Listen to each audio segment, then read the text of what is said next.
안녕하세요. 매일 새로운 사연을 전하는 읽어주는 사연 라디오입니다. 구독과 좋아요, 많은 공유 부탁드립니다. 오늘의 사연 시작하겠습니다. 안녕하세요. 남의 제삿날로 먹으려는 남자친구와 그 어머님 욕하러 온 30대 여성입니다. 진짜 세상엔 왜 이렇게 얼굴 두껍고 뻔뻔한 사람들이 많은 걸까요? 일단 저는 지독하게 가난한 집에서 태어나 간신히 고등학교를 졸업했어요. 성실하지 못한 아버지와 몸이 약한 어머니는 저를 양육하는 데는 별 관심이 없으셨고요. 정확히 말하자면 아버지는 당신밖에 몰랐고 어머니는 그럴 정신적인 여유도 체력도 없으셨습니다. 아버지는 생활비도 거의 가져다 주지 않으셨는데 그렇다 보니 어머님은 늘 당신의 형제들이나 이웃들에게 돈을 빌리기 바쁘셨지요. 그리고 그런 와중에 아버지는 바람까지 나서 어머니와 저를 버리고 집을 나가셨어요. 지금도 어디서 어떻게 살고 계신지 몰라요. 제가 고등학교를 졸업하던 시기에 어머니는 암으로 돌아가셨습니다. 그리고 부끄럽게도 저는 어머니가 암인지 몰랐지요. 지금에서야 생각해보면 딸인 저한테 힘들다 말 한마디 편히 못하시고 얼마나 고생하셨을까 싶어요. 아무튼 힘들게 어머니 장례를 치르고 어머니 유품을 정리하다 제 이름으로 된 통장에 1,500만 원이 있다는 사실을 알게 되었습니다. 이모와 외삼촌에겐 말하지 않았어요. 어머니가 살아생전 빌린 돈이 얼만지도 모르겠고 당장이라도 저한테 갚으라고 할까봐 무서웠거든요. 이후로 어머니와 살던 전세방 보증금 3천과 통장만 들고 무작정 서울로 올라왔네요. 제가 나고 자란 지역에서는 3천으로 방 2개짜리 전세가 가능했는데 서울에 오니까 물가가 장난이 아니더군요. 그래도 운 좋게 몇 날 며칠 동안 발품을 팔아서 그나마 해가 아주 조금 들어오는 반지하 방을 구했어요. 그리고 곧이어 아르바이트도 구했고요. 식비를 해결하기 위해서 햄버거를 점심으로 주는 햄버거 가게와 획이 된 도시락을 주는 편의점에서 일을 시작했지요. 하루에 12시간 내내 서서 일을 하니까 집에 오면 다리에 감각이 없는 것 같대요. 그래도 그때는 일단은 무작정 돈을 모아야겠다는 생각에 힘든 줄도 모르고 일을 했어요. 1년쯤 지나서는 햄버거 가게에서 같이 일하던 친구의 소개로 대형 프랜차이즈 뷔페로 가게 되었습니다. 주방 쪽 일을 하면 돈을 더 준다고 들었거든요. 그런데 돈을 더 받는 게 아니대요. 요리를 할 때마다 불에 데이고 기름에 데이고 그래도 하루 장사 끝나고 남는 음식은 싸가도 뭐라고 안 하니까 그건 참 좋더라고요. 그러다 제 인생에도 기회라는 게 찾아왔어요. 하루는 회사에서 기존 계약직이나 아르바이트생들만을 대상으로 정직원을 뽑는다고 공문이 내려왔거든요. 물론 솔직히 처음엔 별 관심을 두지 않았습니다. 고졸에 특별히 내세울 만한 기술도 없는 저였으니 제 자리가 될 거라고는 생각도 못한 거지요. 그런데 들리는 말이 학벌도 안 보고 나이고 기술이고 그런 것도 안 본다는 거예요. 그동안 보여준 성실성과 주변인들의 평가가 가장 중요하다고요. 다른 건 몰라도 주변으로부터 너 참 성실하다, 책임감 있다 소리는 많이 들었으니 어쩌면 내가 될지도 모르겠다. 그런 허무맹랑한 자신감이 어디서 나온 건지 모르겠지만요. 아무튼 그렇게 지원을 했는데 보란듯이 제가 합격을 해서 본사 소속 마케팅 팀으로 들어가게 되었답니다. 정말이지 서울살이 5년 만에 회사를 다니는 평범한 직장인이 되었다는 사실에 좋아서 몇 날 며칠 들떠서 지냈어요. 이후로 몇 년은 회사와 집만을 오가며 살았습니다. 삶에 대한 목표랄 것도 딱히 없었고 일 말고 달리 뭘 하고 싶다는 욕구도 크지 않았거든요. 그런데 그런 제가 동료들 눈에는 외로워 보였던 건지 언젠가부터 자꾸 소개팅을 하지 않겠냐고 저를 떠보더라고요. 사실 아버지에 대한 안 좋은 기억 때문에 남자를 만나고 싶은 생각은 전혀 없었는데 그렇다고 동료들한테 이런 이야기를 할 순 없잖아요. 그렇다고 무작정 안 한다고 하자니 그것도 괜히 미안하고 그래서 결국 첫 소개팅을 하게 되었는데 그 자리에서 남자친구를 만나게 되었지요. 이후로 어느 다른 연인들처럼 울고 웃으며 연애를 했습니다. 데이트는 일주일에 한 번 내지 2번을 했고 말이 나와서 말이지만 비용은 거의 똑같이 반반씩 냈어요. 어린 시절 주변에 아쉬운 소리를 많이 하던 어머니를 생각하면 남에게 신세지는 게 죽기보다 싫었거든요. 그리고 제가 또 연애를 해본 적이 없었으니 남자한테 얻어먹고 선물 받고 그러는 게 생소하기도 했고요. 그리고 그렇게 1년 정도 사귀었을 무렵 남자친구가 결혼 이야기를 꺼내더군요. 언제까지 숨길 생각도 아니었고 저도 안정된 가정을 꾸리고 싶었지만 막상 프로포즈를 받고 나니 제 이야기를 어디서 어디까지 어떻게 털어놓아야 하나 싶어서 바로 대답을 해주지 못했어요. 결국 남자친구에게 시간을 달라고 했고 이후로 며칠의 고민 끝에 처음으로 제 이야기를 털어놓았지요. 솔직히 제가 여기서 잘못하긴 했어요. 정직하게 말하지 못했거든요. 차마 아버지가 저와 어머니를 버렸다 소리는 할 수가 없어서 그냥 부모님 두 분이 이혼하셨고 이후로 아버지는 재혼을, 어머니는 운명하셨다고만 했네요. 이후로 어머니가 남겨주신 재산으로 서울에서 자리를 잡았다고요. 그런데 제 이야기를 들은 남자친구가 잠깐 말이 없더니 이내 저더러 많이 힘들었겠다며 어깨를 감싸주었습니다. 그리고 그런 남자친구의 태도에 이 남자라면 내 아버지와는 달리 평생 내 옆에 있어줄지도 모르겠다는 생각을 하게 되대요. 그래서 결국 저희는 부부의 연을 맺기로 약속했습니다. 제 경우 10년 넘게 꼬박 돈만 벌어 모았더니 모아둔 돈만 1억이 넘었어요. 그리고 회사에 입사하고 얼마 지나지 않았을 무렵 아파트 한 채를 샀는데 그게 또 많이 오른 상황이었지요. 아파트를 살 수 있었던 건 그게 지금으로부터 거의 10년 전이기도 하고 그때 부동산 값이 많이 떨어져 있었거든요. 그래서 살던 반지하에 보증금에 모아둔 돈을 보탰고 정규직으로 회사를 다니게 되니까 대출받는 것도 비교적 수월하더라고요. 그래서 과감하게 1억을 대출받아서 서울 강북에 있는 아파트를 하나 산 거였어요. 그리고 외에도 주식이라던가 약간의 재산이 있었기에 이리저리 계산해보니까 제 재산이 8억이 넘더라고요. 그렇다고 제가 남들 하는 거 다 하고 산 건 절대 아닙니다.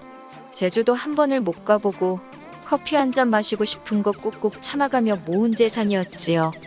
반면에 결혼하자던 남자친구는 가진 재산이라곤 달랑 6천만 원에 대출 낀 자가용 한 대가 전부였어요. 남자친구가 직장 생활을 거의 8년 가까이 했다 들었기에 처음엔 6억을 6천으로 잘못 들었나 싶을 정도였지요. 제가 좀 당황한 표정으로 그간 돈은 다 어디다 썼냐고 농담처럼 이야기하니 저랑 데이트하는데 썼다는데 그건 솔직히 말도 안 되는 소리거든요. 어이가 없어서 장난하지 말라니까 그제서야 남자친구가 제 눈치를 쓱 보더니 농담이라며 그냥 여행도 다니고 학교 다닐 때 못 해본 거 해보고 그러느라 못 모았다고 하대요. 솔직히 제가 무조건 맞는 것도 아니고 남자친구가 무조건 틀린 것도 아니잖아요. 그래서 뭐라고 하지는 못했어요. 게다가 어쨌든 제 눈에 사랑의 콩깍지가 씌어 있었으니 집이야 내 아파트에 들어가서 살면 되는 거고 돈이야 앞으로 모으면 되는 거지. 그렇게 생각하고 말았네요. 한편 결혼 이야기가 오가자 저도 전과 달리 다른 사람들은 어떻게 입고 다니는지 무슨 관리를 하는지 그런 데 관심이 조금씩 생기더라고요. 그러다 하루는 문득 거울을 봤는데 그동안에는 보이지 않던 제 거칠어진 피부와 푸석푸석한 머릿결이 눈에 들어오대요. 그리고 저도 갑자기 제가 왜 그런 생각을 했는지 모르겠지만 이렇게 사는 건 아니다 싶었습니다. 그래서 그 길로 집 앞에 있는 피부과로 향했어요. 근데 돈도 썩은 놈이 잘 쓴다고 뭐가 이렇게 비싼가 싶더라니까요. 그래도 눈 질끈 감고 200만 원짜리 피부 관리 코스를 끊었습니다. 그리고 이후로 미용실에 가서 두피 관리도 받고 무슨 영양 케어라나 그런 것도 해봤지요. 이튿날은 아침에 마사지를 받고 바로 네일샵으로 이동해서 손톱도 만지고 마지막으로 백화점에 가서 좋은 옷 한 벌 구두 한 켤레 그리고 가방도 하나 샀네요. 총 500만 원 썼어요. 돈을 써서 그런지 거울 속 제 모습이 낯설지만 보기 좋더라고요. 기분이 한껏 좋아져서 의기양양한 태도로 남자친구를 만나러 갔지요.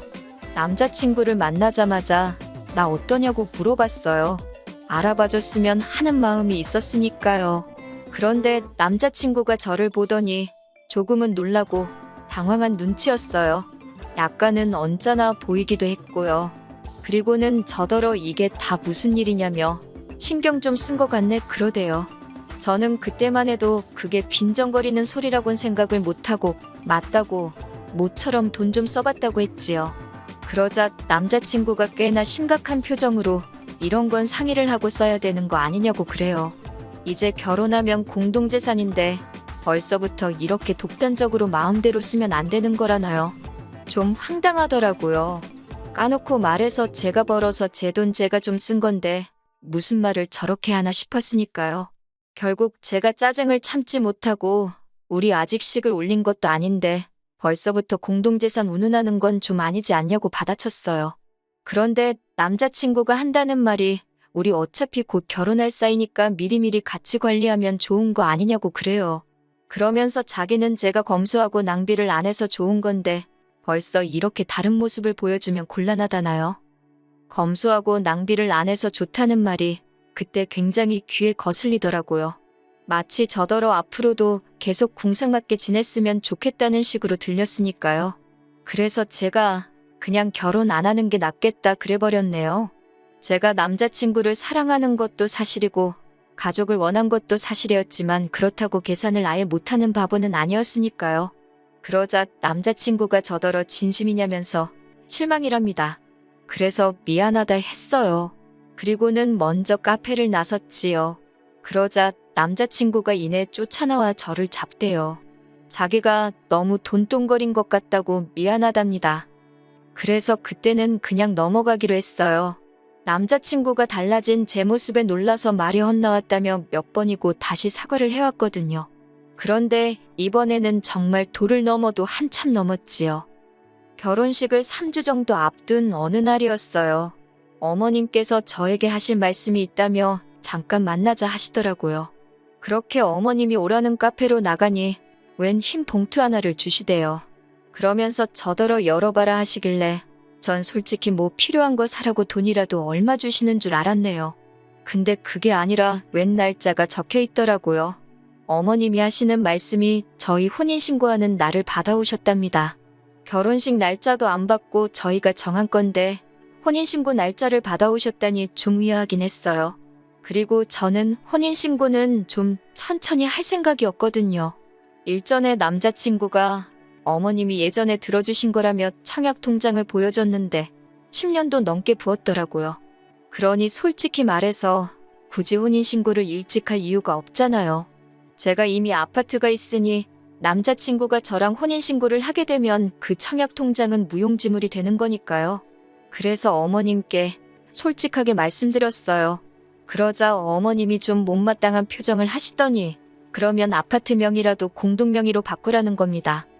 뜬금없는 아파트 공동명의 이야기에 무슨 말씀이시냐고 되물었어요.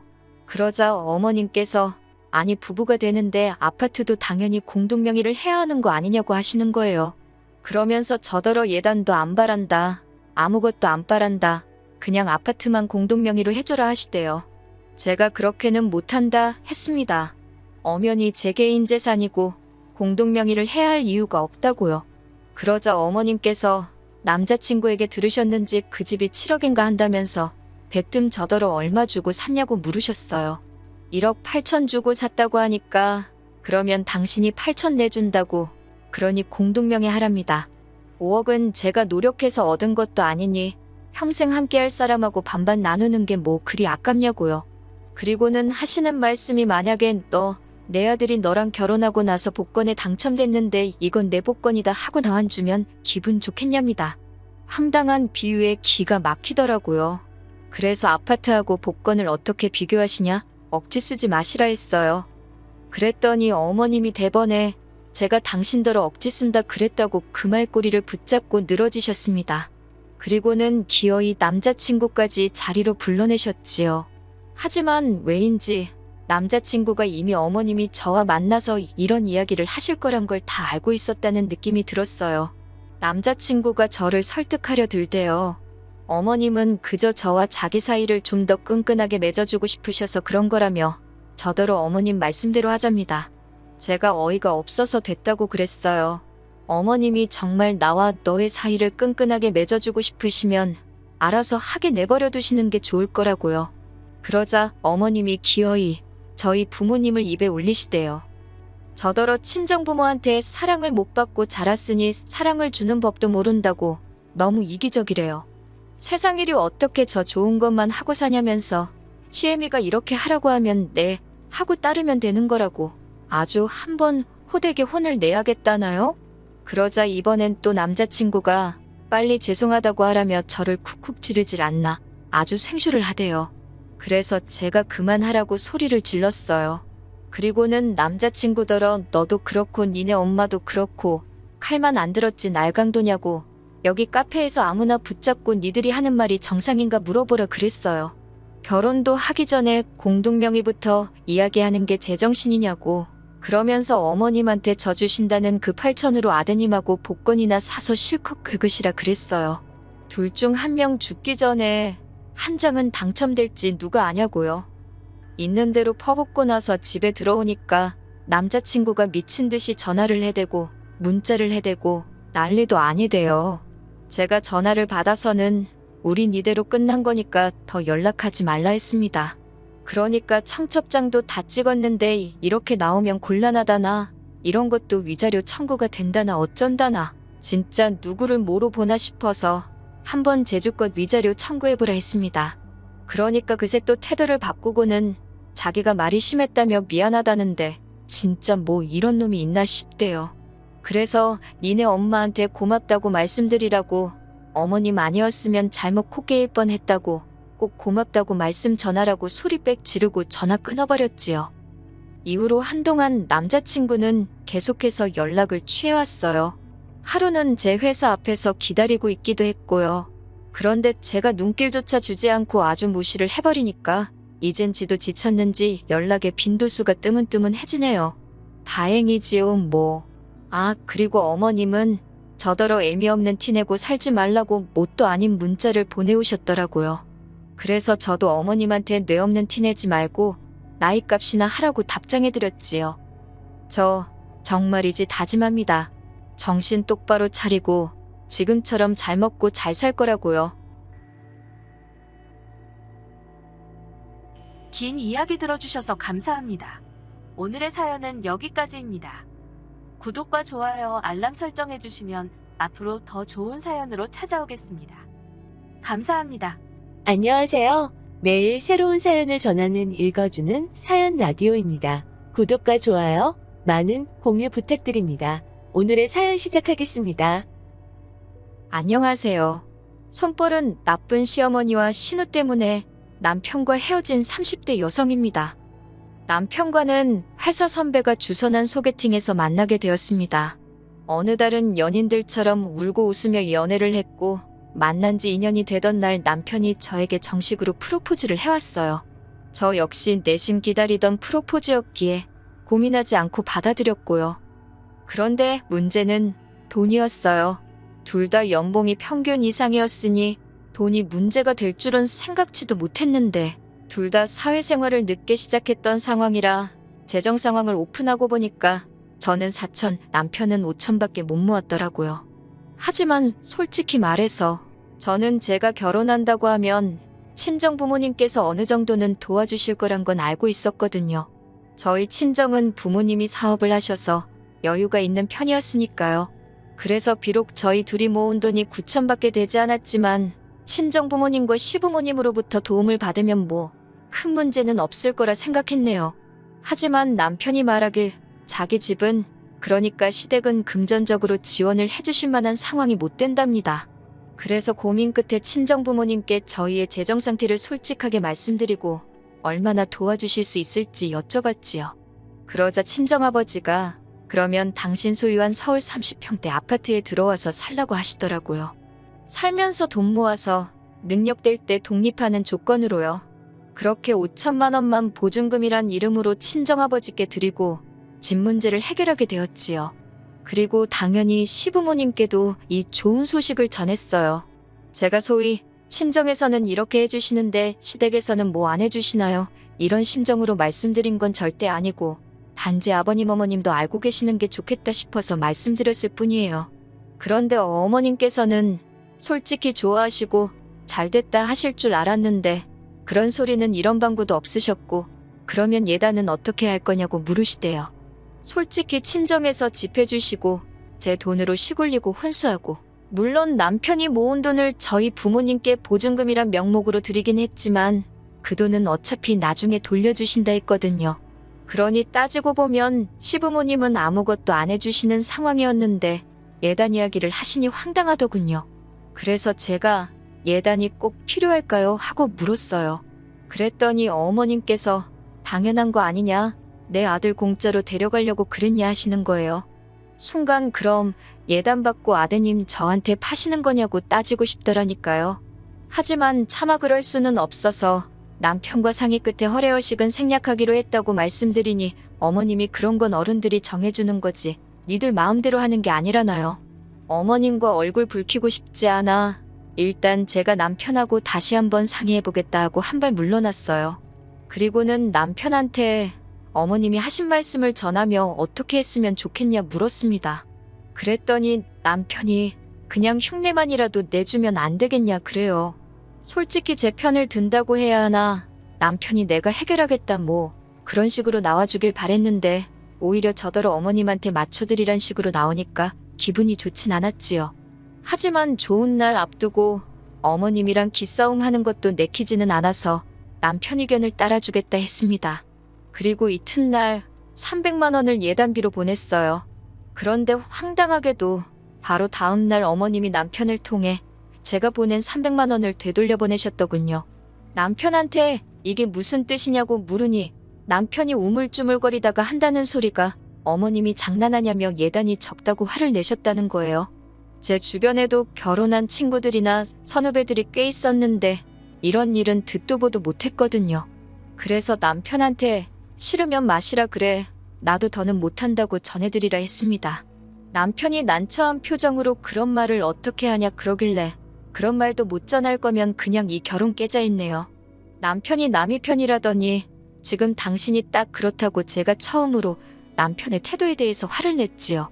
그러자 남편이 그런 뜻은 아니었다면서 자기가 중간에서 잘 말씀드리겠답니다. 그러면서 마음 상하게 해서 미안하다고 몇 번을 사과를 하대요. 그래서 이번이 마지막이다 하고 넘어갔어요. 그리고 결국 예단은 없던 일이 되었고요. 이후로 남편과 저는 부부의 연을 맺었고 친정아버지의 배려로 남부럽지 않은 신혼생활을 시작할 수 있었습니다. 친정아버지께서 인테리어까지 새로 다 해주셨는데 덕분에 집에 오는 사람들마다 집이 너무 예쁘다며 칭찬일색이었어요. 저희 어머님만 당신 아들 명의로 해준 집도 아니니까 저한테 집 해왔다고 집 가지고 유세 부리면 가만 안 두겠다 하시대요. 사실 어머님이 하신 막말만 여기 적어도 3일 밤을 꼬박 셀 수 있을 정도예요. 한편 결혼한 지 반년 정도 지났을 무렵 여동생이 연락을 해왔어요. 참고로 저희 자매는 사이는 좋은데 둘 다 개인주의가 강해서 정말 상의할 일이 있거나 축하할 일이 있을 때만 연락을 해요. 그런데 이번엔 달랐어요. 저에게 부탁이 있다고 하더라고요. 뭔지 들어보자 하니까 자기가 서울로 독립을 하려고 하는데 저희 집에 머물면서 매물도 보고 다니고 그러면 안 되겠냐대요. 아무래도 저희 본가가 서울에서 차로 1시간 넘게 걸리다 보니 집 하나 보자고 왔다 갔다 하기가 불편했던 모양이에요. 여담이지만 여동생은 프리랜서 작가로 일을 하는데 업체들이 대부분 서울이나 경기도에 있다 보니 본가에서 다니기는 쉽지 않았다 하더라고요. 아무튼 대신 자기가 저희 집에 있는 동안 제 손발이 돼서 청소고 음식이고 도와주겠다며 애교를 부리는데 솔직히 어떻게 싫다고 그래요. 그래서 형부랑 이야기해보겠다고 했지요. 그리고 퇴근한 남편에게 낮에 여동생이 했던 이야기를 전하면서 어떻게 생각하냐고 괜찮겠냐고 물었습니다. 어차피 방은 3개고 그중 방 하나는 손님 방으로 쓰자고 얘기한 적도 있었으니까요. 다행히 남편이 흔쾌히 그렇게 하래요.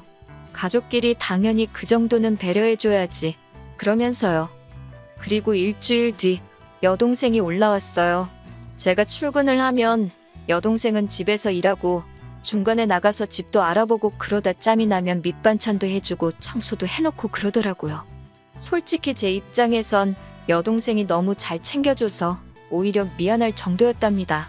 그래서 제가 용돈이라도 얼마 쥐어주면 자기도 벌만큼 번다며 안 받더라고요. 그런데 문제는 제 여동생이 저희 집에 와 있는 걸 어머님이 알게 되시면서였습니다. 어머님께서 남편한테 제 동생도 와 있는데 남편 동생이라고 왜 못 가 있냐며 좀 데리고 있으라 하셨다는 거예요. 저희 신우는 제 여동생보다 1살이 많은데 알고 보니 진작부터 서울에서 자취하고 싶다며 어머님한테 서울에 방구해달라고 어지간히 졸랐다고요. 남편이 그 이야기를 저에게 전하며 제 눈치를 살살 보더군요. 처제는 되고 자기 여동생은 왜 안 되냐며 서운한 기색도 비추고. 그런데 제가 솔직히 신우 같은 성격을 별로 안 좋아하거든요. 이렇게 말해도 될지 모르겠지만 어머님을 닮아서 그런 건지 말도 막 하고 행동도 거칠고 술 마시고 길에 뻗어 있다가 경찰서에서 어머님 아버님이 데려온 적도 있어요. 심지어 담배도 피거든요. 그래서 남편한테 신우 행실을 알지 않냐, 그런데 그런 소리가 나오냐, 싫다고 했어요. 그러자 남편이 자기가 신우 단속 똑바로 하겠답니다. 그러니까 기회라도 줘보재요. 데리고 있어 보다가 도저히 개차반이라 안 되겠다 싶으면 내려보내면 되지 않겠냐고. 그러면 어머님도 더는 뭐라 말씀을 안 하실 거라고요. 그래서 결국 알겠다 했습니다. 그리고 한 3일 정도 지나서 바로 신우가 올라왔어요. 아기 방으로 쓰려던 방을 신우에게 내줬는데 제 여동생이 쓰는 방을 슬쩍 보더니 자기가 저 방 쓰면 안 되냐고 그래요. 거기까지는 좀 이해는 했어요.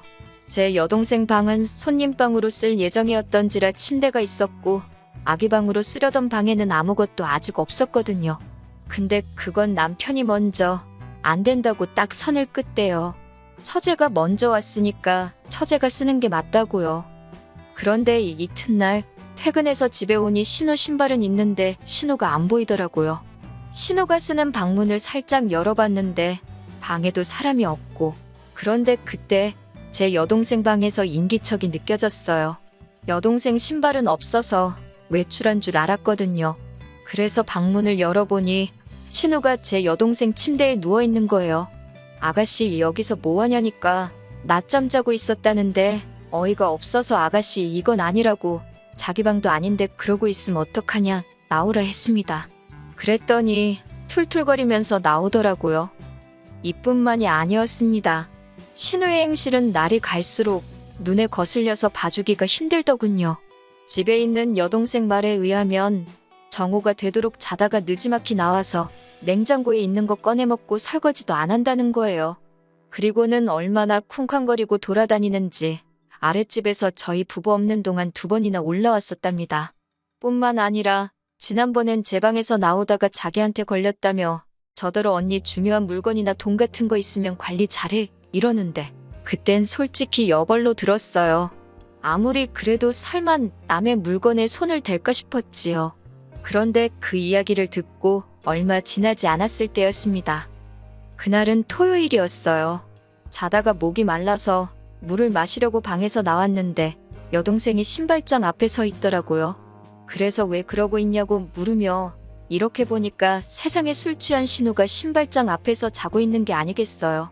그리고 여동생이 저를 보더니 손가락으로 신우를 가리키며 저거 내 목걸이야 그러대요. 그래서 보니까 정말 제 여동생 목걸이인 거예요. 제가 불이 나게 안방으로 가 자던 남편을 깨웠습니다. 그리고는 빨리 가서 신우 깨우라고, 왜 신우가 내 여동생 물건을 가지고 있냐고 화를 냈지요. 그러자 남편이 그게 무슨 소리냐면서 저를 따라 나오대요. 남편이 신우를 발로 툭툭 치면서 일어나 보라고 하니까 신우가 잠꼬댄지 뭔지 욕을 하면서 일어나더라고요. 그래서 제가 신우한테 아가씨 그 목걸이는 뭐냐고 물었어요. 왜 내 여동생 목걸이를 하고 있느냐고요. 그러자 신우가 자기 거랍니다. 자기가 돈 주고 산 건데 왜 사람을 도둑으로 모냐는 거예요. 순간 저는 내가 실수했나 싶어서 여동생을 쳐다봤는데 여동생이 저더러 목걸이 뒤를 봐보래요. 남자친구가 사준 거라서 뒤에 이니셜을 새겨놨다나요. 그래서 신우더러 목걸이 한번 뒤집어 보려 했습니다. 거기에 이니셜이 없으면 내가 정식으로 사과하겠다고요. 그런데 곧 죽어도 싫다고 자기가 왜 보여줘야 하냐고 아주 악을 쓰더군요. 하지만 순식간에 제 여동생이 신우 목에서 목걸이를 낚아채듯 잡아 뜯어버렸어요. 제가 얼른 그 목걸이를 뒤집어 보니까 정말로 이니셜이 있대요. 그러자 들킨 게 쪽팔렸는지 신우가 제 여동생더러 완전 미친 엑스 아니냐고 욕을 했습니다. 제 여동생도 지금 뭐라고 했냐며 신우한테 똑같이 소리를 쳤고요. 그러니까 신우가 나이도 어린 게 까불지 말랍니다. 이번에도 제 여동생이 질세라 나이가 문제냐고 지금 그쪽이 잘못하지 않았냐고 다시 받아치대요. 결국 집안은 순식간에 아수라장이 되었고 남편이 신우를, 제가 여동생을 막았습니다. 그러니까 신우가 더 기고만장해서는 제 동생더러 개같은 X라는 둥, 어쩐다는 둥 쌍욕을 퍼붓더군요. 저도 열받아서 신우한테 내 동생한테 말 그따위로 하지 말라고 했어요. 도둑질한 것도 괘씸한데 한마디만 더 하면 지금 당장 집에서 내보낸다고요. 그러니까 신우가 또 욕을 하면서 방문을 쾅 닫고 들어가대요. 그리고 이 일은 솔직히 그냥 없던 일처럼 지나가려고 했어요. 신우도 성인인데 반성을 했겠지 생각했고 더 따지고 들어봤자 서로 좋을 게 없을 것 같았으니까요. 그런데 이튿날 일요일이었는데 어머님이 연락도 없이 저희 집에 오셨더라고요. 남편도 전혀 몰랐는지 어머님을 보고는 좀 당황한 눈치였어요. 저는 이때만 해도 어제 일 때문에 오셨을 거란 생각은 못하고 그저 연락도 없이 어쩐 일이시냐며 문을 열어드렸는데 신발도 안 벗고 거실로 들어오시면서 방문을 막 열어보시대요. 그리고 작은 방에 있던 제 여동생을 보더니 너 이리 나와. 딱 그렇게 말씀하셨지요. 말투가 어떻건 간에 일단 어른이 나와보라 하니 제 여동생이 영문을 모르겠단 표정으로 나왔고요. 근데 제 여동생이 거실로 나오니까 어느새 신우도 거실에 나와서 소파에 앉아있고 그리고 그 앞에서 어머님이 갑자기 리모컨을 쥐어드시고는 제 여동생 머리를 딱 때리시더라고요. 그 속도가 얼마나 빨랐는지 저나 남편이 막을 새도 없었네요. 동생이 악소리를 내면서 머리를 부여잡고 다리에 힘이라도 풀린 건지 주저앉았습니다. 제가 순간 눈이 돌아가서는 어머님더러 이게 뭐하는 짓이냐고 소리를 질렀어요. 그러니까 이번엔 제 머리도 딱 때리시면서 니네 둘 다 그러는 거 아니랍니다. 망할 엑스들이 붙어먹고 자기 딸을 무시했다나요? 그러면서 내가 오늘 니들 가만두나 보재요. 그러니까 남편이 어머님더러 이게 무슨 짓이냐며 어머님을 온몸으로 막으며 저더러 방으로 처제 데리고 들어가랍니다. 마음 같아선 어머님 머리채라도 잡아채고 싶었지만 일단은 남편 말대로 우는 여동생을 끌어안고 방으로 들어갔어요. 경찰 부르라고 동생 손에 핸드폰 쥐어주고 다시 나왔더니 신우가 실실 웃고 있대요. 저도 그때부턴 에라 모르겠다 하고 어머님더러 노망나셨냐, 제정신 맞으시냐 악을 썼습니다. 지금 여기가 어디라고 들어와서 이런 짓을 하시느냐고요. 그러자 어머님이 제 대가리를 뽑아버리겠다고 저를 당장이라도 때릴 기세로 달려드시는데 정말 다행히 때마침 경찰이 왔고 여동생이 문을 열어주면서 경찰들이 현장을 보게 되었어요. 경찰한테 지금 이 아줌마가 나랑 내 동생을 때렸다고 데려가라 했어요. 실제로 저나 여동생이나 이마에 뻘겋게 혹이 올라와서 뭐 증거고 나발이고도 필요가 없었지요. 저희라고 부모가 없나요? 뭐가 없나요? 바로 친정부모님한테 연락드렸고 그러자 친정부모님이 아는 변호사분까지 대동하고 경찰서로 가시겠다며 저희한테도 그 집에서 일단 나오라고 하시대요. 하지만 그대로 나갈 순 없어서 마트에서 사뒀던 쓰레기 봉지에다가 남편하고 신우 물건 처박아서 현관 밖에 내놓고 현관 비밀번호를 바꿔버렸지요. 그리고 여동생하고 나와 병원 가서 진단서 끊었습니다. 그리고 나니까 남편한테 전화가 왔어요. 장인 장모님이 변호사란 사람까지 데리고 여기 오셨는데 무슨 일이냐며 저한테 빨리 와서 경찰한테 설명을 해달래요. 그래서 알겠다고 하곤 여동생 데리고 경찰서로 갔습니다.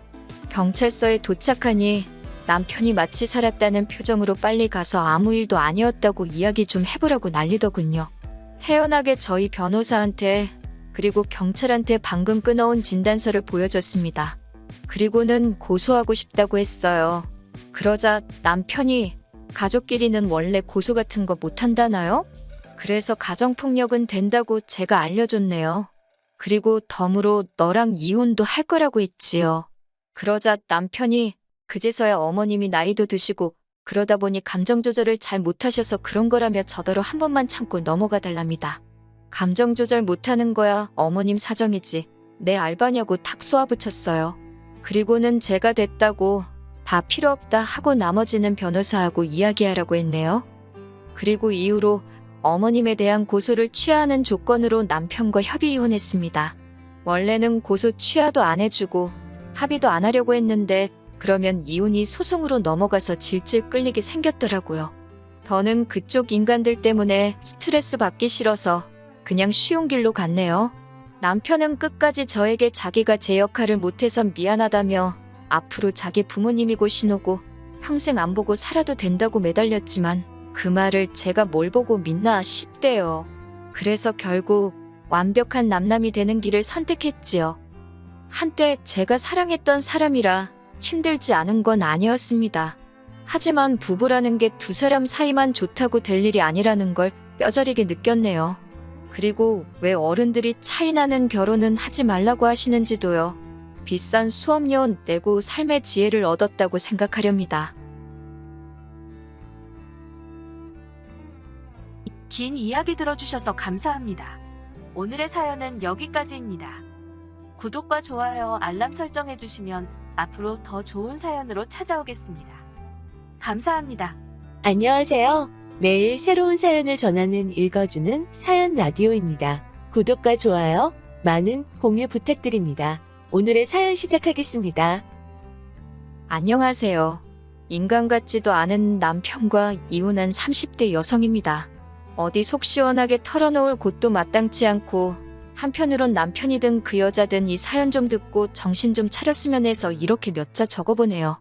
왕년에 고생 한번 안 하는 사람 없다지만 제 인생도 참 박복합니다. 저를 낳으면서 죽을 고비를 넘기셨다는 어머니는 제 나이 15에 돌아가셨거든요. 그리고 한 1년은 할머니와 함께 지냈는데 할머니가 저를 어찌나 미워하시던지요. 딸이라서 밉다, 키가 커서 싫다, 지 애미 잡아먹은 X, 사춘기로 한참 예민하던 시기에 할머니의 폭언에 얼마나 시달렸는지 몰라요. 그런 와중에 저희 아버지는 돈 벌어온다고 집안 곳곳을 전전하셨다 들었는데 그러다 하루는 아버지보다도 한참 어려 보이는 여자를 데려왔습니다.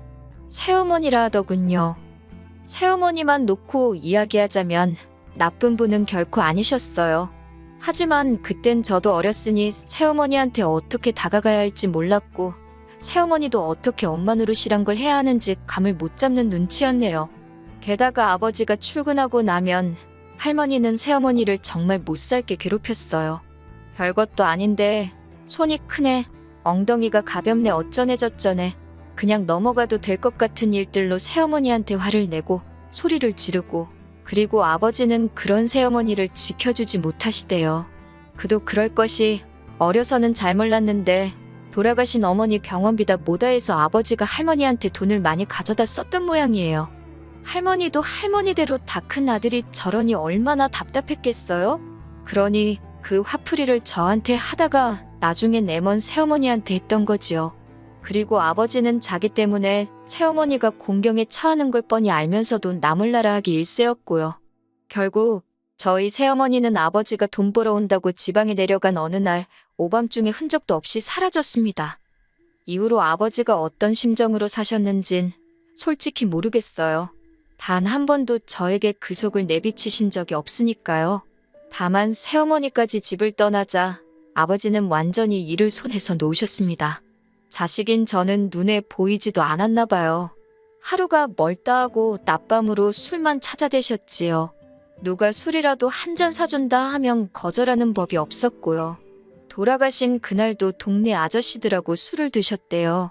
한 아저씨가 데려다 준다 하는 걸 아버지가 자긴 멀쩡하다고 고집을 피우곤 혼자 집으로 향하셨다는데 경찰한테 전화를 받고 병원으로 가니 이미 싸늘하게 식어버린 아버지가 저를 기다리고 계셨습니다. 도로에서 자동차 세대에 연달아 치이셨다고요. 저희 아버지 사건은 뉴스에도 나오고 잠깐이나마 세상을 떠들썩하게 했지만 금방 또 잊혀졌어요. 세상살이가 원래 그렇잖아요. 이후로 저는 다시 할머니와 둘이 지내게 되었는데 이렇게 표현해도 될지 모르겠지만 사는 게 아니대요. 아버지가 그랬듯이 할머니도 술을 찾기 시작하셨고 언젠가 한 번은 저더러 공부는 해서 뭘 하냐며 제 교과서를 다 찢어버리셨지요. 그러다 고등학교를 졸업한 다음 날 할머니가 저를 불러 200만 원을 손에 쥐어주시더니 나가랍니다. 저를 보면 돌아가신 어머니 아버지 생각이 나서 억장이 무너진다고 당신 앞에서 사라지라대요. 그렇게 집을 나왔어요. 아니, 쫓겨났어요. 그리고 이후로 주변 사람들에게 물어물어 공장에 취직을 하게 되었고요. 공장 생활은 생각보다 나쁘지 않았습니다. 묵묵히 맡은 일만 잘하면 매달 꼬박꼬박 월급이 들어오니 그 돈 모으는 재미로 살았지요. 그러다 제 나이 25세 지금의 남편을 소개받았습니다. 이후로 6개월의 짧은 연애를 하고 단촐한 결혼식을 올리며 부부의 연을 맺었네요. 결혼할 때 제가 모아둔 돈과 남편이 모아둔 돈으로 작은 전세방을 구했어요. 시부모님은 부모 없는 제 처지가 마음에 안 든다며 전혀 도움을 안 주셨고요. 그러다 제가 결혼한 지 반년 만에 임신을 하면서 공장을 관두게 되었습니다. 어머님이 첫째는 무조건 아들을 낳아야 한다고 어찌나 유난이셨는 제 귀에 딱지가 않는 기분이었지요. 그리고 다행히 어머님의 바램대로 저는 10달을 꼬박 채운 뒤 아들을 낳았습니다. 그제서야 어머님께 며느리로 인정을 받았어요. 내 배 아파 낳은 아들, 그리고 남편, 시부모님, 비로소 내 가족이 생겼다는 그 기쁨과 행복은 어디 견줄 것이 못 되었지요. 하지만 그 행복은 오래가지 못했습니다. 아들이 2돌을 막 지났을 때 남편에게 여자가 있다는 사실을 알게 되었거든요. 주말이었는데 이른 아침부터 남편이 회사에 가서 확인할 게 있다며 집을 나서더라고요. 그런데 점심때가 지나도 집에 오지도 않고 혼자서 고생하는 남편을 생각하니 안쓰럽더군요. 그래서 아들 얼굴 보고 힘내라는 뜻으로 영상통화를 걸었습니다. 그런데 몇 번이고 신호가 가도 전화를 안 받는 거예요. 그래서 어쩔 수 없이 포기하고 있는데 남편한테 전화가 걸려왔어요. 얼른 받았더니 남편이 누구랑 이야기를 하고 있더라고요. 전에도 종종 휴대폰을 엉덩이로 잘못 눌러서 엉뚱한 데다 전화를 걸곤 했는데 이번에도 그런 모양이었지요. 그래서 전화를 끊으려고 하는데 어떤 여자가 남편한테 오빠 어쩌고 그래요. 그때부턴 저도 모르게 입을 틀어막고 여자가 하는 말에 귀를 쫑긋 세웠습니다. 30초 남짓의 짧은 대화였지만 둘이 어떤 사이인지는 알고도 남을 만큼 저질스러운 대화가 오고 가더군요. 휴대폰을 들고 있던 제 손이 바들바들 떨리고 있었네요. 남편은 그날 늦은 밤이 돼서야 들어왔습니다. 남편에게 데이트는 잘했냐고 물으니 남편이 뜬금없이 그게 무슨 소리냐고 그래요. 그래서 아까 휴대폰으로 당신이 생중계해주지 않았냐 했지요. 그러자 남편이 허겁지겁 자기 휴대폰을 확인하더니 되도 않는 변명을 늘어놓더군요.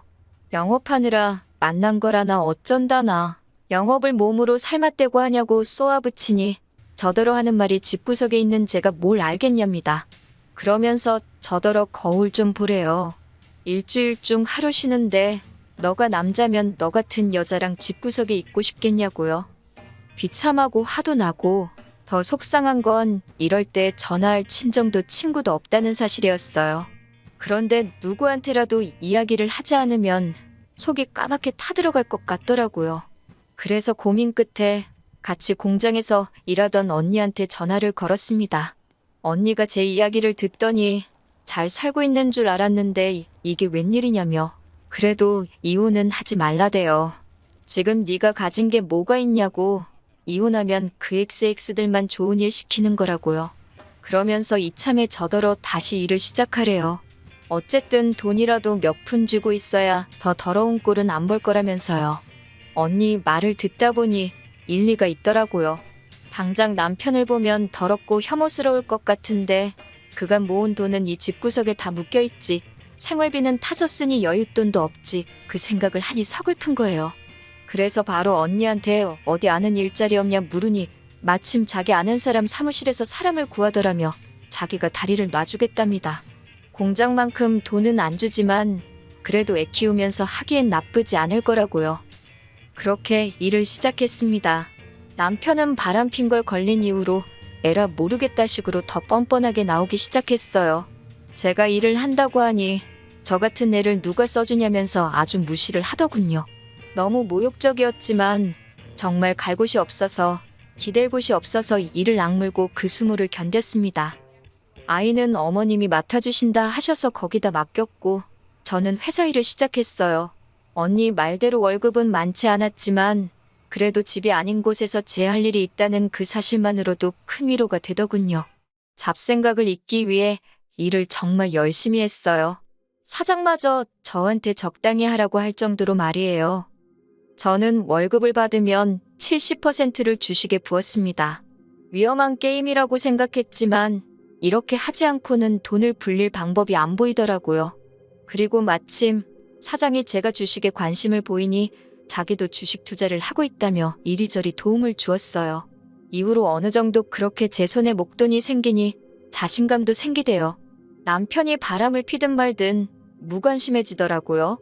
저 인간 없다고 내가 못 살 것도 아니다 싶었달까요. 그렇게 한 2년쯤 지났습니다.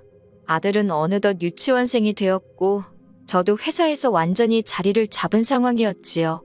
하지만 남편에게는 계속해서 근근히 계약직을 유지하고 있다는 식으로 이야기를 했어요. 혹시나 저한테 돈이 있는 걸 알면 어떻게든 뺏으려 들진 않을까 걱정이 되었거든요. 그리고 여자의 눈이 멀어서 그런 건지 제 말을 그냥 고지고대로 믿대요. 아니, 어쩌면 그냥 관심이 없었던 걸 수도 있고요. 솔직히 말하자면 가정은 지키고 싶었어요. 남편이 미워서 정말 죽기를 바란 적도 있었지만 그래도 아들을 위해서 이혼만은 안 하고 싶었지요. 어머님 아버님과는 원만하게 지내고 있었으니 남편만 제자리를 찾으면 될 것 같았거든요. 그래서 내가 좀 잘해볼까, 그러면 저 사람 마음이 돌아올까 그런 바보 같은 생각도 몇 번을 했었고요. 하지만 결국 저희 아들의 초등학교 입학을 앞두고 남편이 저한테 이혼하자고 하대요. 이대로는 더 못 살겠다고. 그리고 그 여자가 임신을 했답니다. 저더러 그 애를 키워줄 거 아니면 이제 그만 자기를 놔달래요. 그런 소리까지 들은 마당에 껍데기만 잡고 살면 뭐하나 싶대요. 그래서 그러자 했어요. 그리고는 남편더러 대신 이 전세집 보증금은 전부 내가 갚겠다. 아들은 데려가라 했습니다. 변명같이 들리겠지만 저 혼자서 아들을 잘 키울 자신이 없었거든요. 그나마 어머님 아버님도 손자인 아들한테는 껌뻑 죽고 남편도 아들한테는 자상하고 좋은 아빠였으니 엄마인 저랑 단둘이 있는 것보단 낫겠다 싶어서 내린 결정이었네요. 재산이고 양육권이고 변호사 선임해서 깔끔하게 처리하면서 이혼하니까 3달도 채 안 걸리더라고요. 3달 동안 남편은 보란듯이 그 여자 집에 가 있었고 저는 평소와 다름없이 생활했습니다. 서운했던 건 어머님 아버님이 저희가 이혼하기로 했다는 이야기를 들으시곤 저더러 좀 참지 그랬냐면서 제 탓을 하셨다는 거예요. 말이라도 아들 그렇게 키워서 미안하다 그런 소린 안 하시더군요. 남자가 원래 한두 번 정도는 한눈을 팔고 그럴 수도 있는 거라고 내버려두면 알아서 제자리를 찾는데 제가 일을 크게 만든 거래요. 그런 말을 듣고 있으니 역시나 팔은 안으로 굽는구나 싶고 한편으론 내 편 들어주는 친정이 없다는 게 서럽더군요. 한편 회사에다가는 사실 이혼 이야기를 하는 게 맞는 건지 어떻게 해야 하는 건지 잘 모르겠대요. 그런데 공장 언니가 귀띔을 해준 건지 저를 뽑아준 사람하고 사장이 먼저 아는 체를 해왔어요. 기분이 나빴다기보다는 큰 숙제 하나를 누가 대신 해결해준 것 같아서 후련했네요. 그리고 이후로 그럭저럭 잘 지냈습니다. 아들이 보고 싶어서 밤새 눈물로 지샌 날도 있었지만 마음을 독하게 먹고 버텼지요. 그게 아들을 위한 길이라고 생각했으니까요. 어느 정도 정리가 되면서 저는 전세 보증금의 그간 주식으로 모은 돈을 합해 작은 아파트 한 채를 사들였습니다. 시기를 잘 타서 시세보다 저렴하게 대출도 거의 받지 않고 샀지요. 인테리어도 큰돈 들여 했어요. 새로운 집에서 좋은 기운 받아서 잘 살아보자고 몇 번이고 스스로에게 되뇌었지요. 그러다 3달 전 남편으로부터 연락을 받았습니다.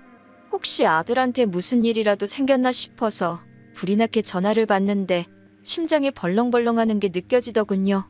그런데 남편이 침통한 목소리로 생각지도 못한 소식을 전했습니다. 어머님이 암으로 입원을 하셨다고요. 그러면서 어머님이 저를 찾으신다고 저더러 와서 어머님 좀 돌봐주면 안 되냐입니다. 그 여자는 지금 배가 불러와서 어머님 병간호는 못한다나요? 그래서 그러면 돈 주고 간병인을 쓰던지 하면 되지. 내가 아직도 네 마누라로 보이냐고 정신 차리라고 소리를 질렀네요. 하지만 인간이 말귀를 못 알아들어 처먹은 건지 또 연락을 해왔어요. 전 솔직히 시어머니가 돌아가시기라도 한 줄 알았습니다. 그런데 전화를 받으니 대뜸 악을 쓰대요. 그 소리가 어찌나 크던지 고막이 다 찢어지는 줄 알았다니까요. 남편이 대뜸 저더러 저 때문에 그 여자가 유산을 했답니다. 밑도 끝도 없는 남편의 말에 황당해서 그게 무슨 소리냐니가. 제가 어머님 병간호를 안 해줘서 그 여자가 병간호를 했다나요? 어이가 없어서 간병인을 쓰면 되지. 그걸 왜 임산부를 시켰냐고 쏘아붙였지요. 그랬더니 그 여자가 어머님한테 잘 보이고 싶다면서 자진해서 한다고 했대요. 더 어이가 없었지요. 지가 한 걸 왜 나한테 날린가 싶어서. 그런데 어머님이 자꾸 그 여자 하는 것마다 저랑 비교를 하셨나 봐요. 그 여자가 스트레스 받는다고 몇 번을 이야기하더니 결국 출산을 한 달도 안 남기고 애를 잃었다고요. 듣고 있으니 그 여자도 어지간히 멍청하네 싶으면서도 그게 왜 내 탓이라는 건지 점점 화가 나는 거예요. 결국 열받아서 이게 다 당신이 남한테 피해주고 살아서 주변 사람들이 벌받는 거라 했습니다. 네가 남의 가슴에 못 박은 거 지금 돌려받는 거라고. 다 네 업보 때문이라고요. 그러면서 애 하나로 끝날 것 같냐고. 지금 생각해보면 꽤나 잔인한 말을 퍼부었던 것 같아요. 솔직히 제가 남편 뺨을 올려치거나 그런 건 아니지만 정말 신이 있구나 싶어서 무섭기도 하고 남편이 처한 상황이 고소하기도 하고 그래요. 카르마라는 게 정말 있기는 한가 봅니다. 아, 그리고 이런 와중에 속 편한 소리 같지만 저는 회사 사장님하고 조금씩 서로를 알아가 보기로 했어요. 그리고 아들에 대한 친권과 양육권을 되찾아오기 위해 변호사도 선임했고요. 하루빨리 모든 게 정리가 돼서 제 인생에도 따뜻한 봄날이 찾아오면 좋겠습니다. 긴 이야기 들어주셔서 감사합니다. 오늘의 사연은 여기까지입니다.